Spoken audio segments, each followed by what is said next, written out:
In today's episode, we're going to take a moment with the man in the mirror to get to a place of appreciation of how essential the deep work of self-reflection is and how vital it is to our personal growth and success. Without systematic self-reflection, we drift into so many unproductive and unhelpful habits that steal clarity, purpose, and progress. The journey is hard enough. Let's leverage this gift of self-reflection and put it to use. That's all coming up next, right here on Stop Doubting Your Dream. Stay tuned.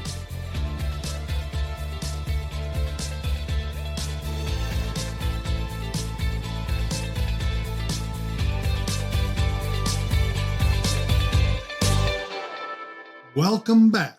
This is episode number 79. And there's no better place to start in 2024 than right here with this topic.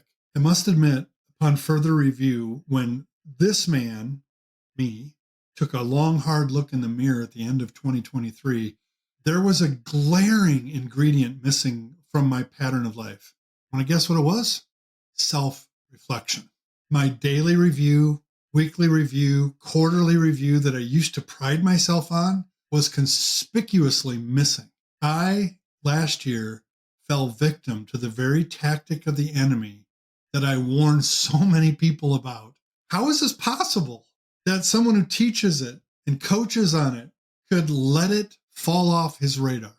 Well, same for everybody, I suppose. Work, new ventures, difficulties, distractions, falling out of rhythm, so hard to get back after it. So let's start here this year for our own benefit, okay?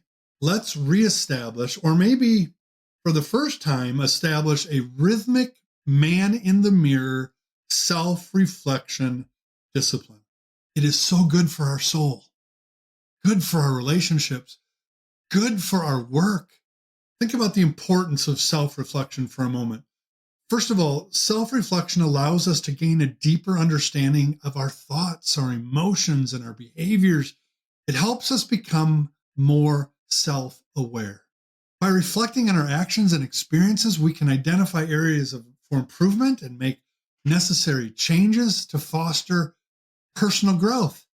Self-reflection is important because it helps us, thirdly, make better decisions. By providing us with insights into our values, strengths, and weaknesses, it helps us align action with integrity to who we really are. It keeps us from drifting and becoming untrue to who God is leading us to be. It's also important to engage in self-reflection because it builds emotional intelligence. Regular self-reflection enhances our emotional capacity, enabling us to better understand why we're feeling what we're feeling and to manage our emotions as well as empathize with others. And finally, the importance of self-reflection, goal setting. Through self-reflection, we can assess our progress towards our goals and, here's the key, adjust our strategies accordingly. We don't have to keep doing the same stuff that isn't working, but only self-reflection can help us adapt our goals and reestablish goal setting.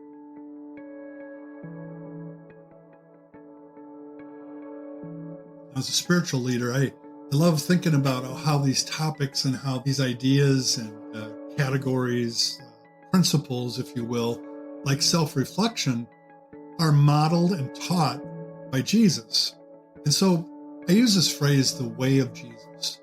There was a way of life that he was fostering, a kingdom pursuit way of life. There was a rhythmic way of being that he modeled for us, and he teaches us in his word. So as we think about self-reflection, let's consider for a moment how this overlaps with the way of Jesus. Think about how he implemented solitude in his life rhythm. Jesus often sought solitude to reflect and to be still, pushed aside from the noise and the difficult circumstances that he was ministering to get alone. So solitude is a part of his rhythm. Prayer. Jesus frequently engaged in prayer to connect with his Father and to gain clarity on his purpose and mission, even having robust dialogue as he engaged with the will of his Father. I think of the Garden of Gethsemane as a prime example of implementing in a really difficult spot in his life something that he did regularly, and that was prayer, talking to his Father one-on-one.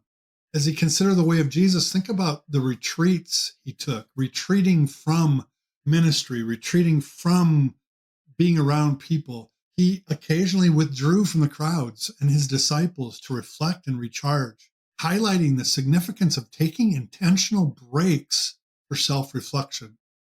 One of my all-time favorite passages that shows this retreat is in Luke 10. Read it for yourself. Self-reflection is not always a solitary venture, but it is something that is done on purpose, sometimes in community, and it's active. And so Luke 10 shows this and models this for us.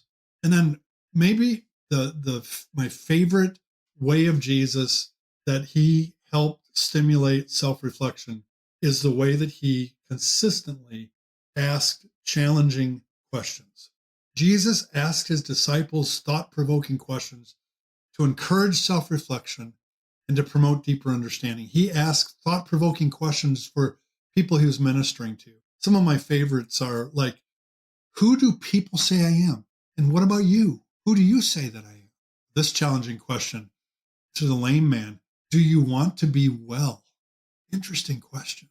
Or to those who are trying to trip him up and get him to break the law against the Roman occupation with how he handled money, he had them pull out a coin. He said, whose image is on the Roman coin?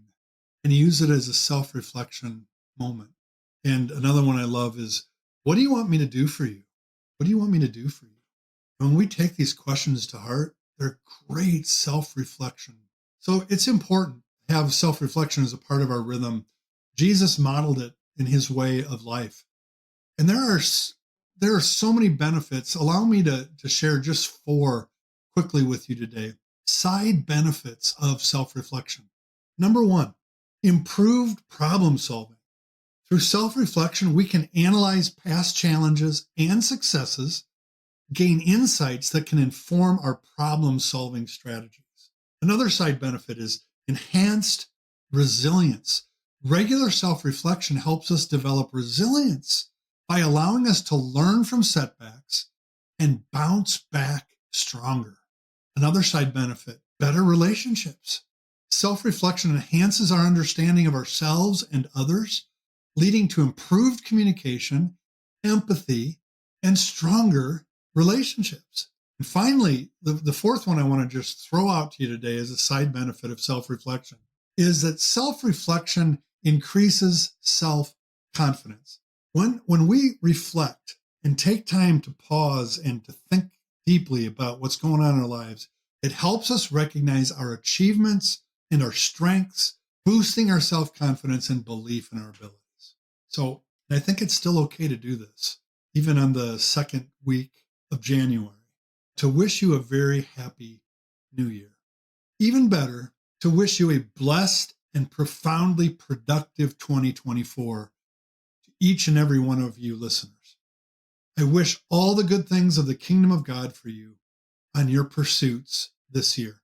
And I am so excited for the work I will get to do with you and with others this year. The holistic way of Jesus we're going to unpack this year has the potential of unblocking some deeply held beliefs and behaviors that have kept us immobile and spinning our wheels. As your guide, I am thrilled to help you see the connection between the way of Jesus and your entrepreneurial pursuits. He has come to give us life and to help us live it. And one of the gifts along the way is the gift of self-reflection. So enjoy implementing it into the rhythm of your life. Thanks so much today for joining me again for another episode of Stop Doubting Your Dream. I'd like you to invite you to explore my social media, which are in the show notes, and my blog for more tips and insights on self-reflection.